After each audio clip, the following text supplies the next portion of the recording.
is cricket a sport for all? We certainly aspire to be, absolutely. We're still not 100% there, and we're trying to improve every day, and we're putting lots of steps in place to make sure that we continue to become more and more inclusive. But in terms of your question for participants with a disability, absolutely, there's plenty we do to cater for that. And I think two amazing programs really is Woolworths Cricket Blast, and also the way that Lockie and his team have sort of restructured up junior cricket.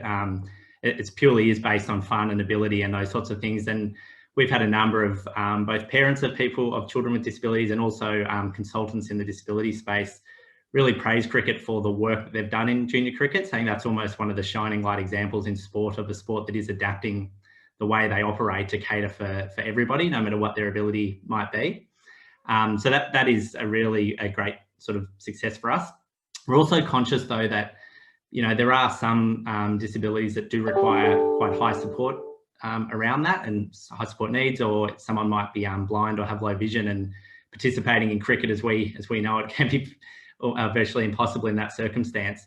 So there are a number of cricket clubs around Australia that cater specifically for those sorts of needs and have programs that might be running concurrently with your Woolworths Cricket Blast program, but within the same club environment, but tailored specifically to those needs. And some of the best ways just to locate those clubs is to contact your state association, and they can connect you up, but you can also find those through some of the things that Jennifer talked about earlier with playcricket.com. They'll be listed on that website as well. And there's also sometimes just a bit of nerves from parents about, you know, will a club that we're choosing be an inclusive environment? So you might look up on the site and see you've got 3 or 4 clubs around you, and you just want a bit more insight to those clubs. The State Association have great knowledge of all their clubs, and they can point you in the right direction depending on the needs you're looking for. I think one other great thing that's evolved for cricket in the last sort of 5 or 6 years though is, if you talk about Ashton's pathway to the Australian team, that now exists for a number of participants with disability in Australia. So we've got state and national teams for cricketers who are deaf and hard of hearing, blind and low vision, or have an intellectual disability.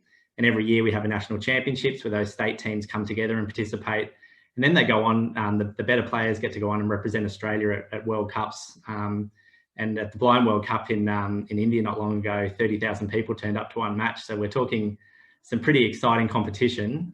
So for that full pathway to now exist for those cricketers is awesome, and to represent Australia, it's, you know, just wonderful ambassadors for our game.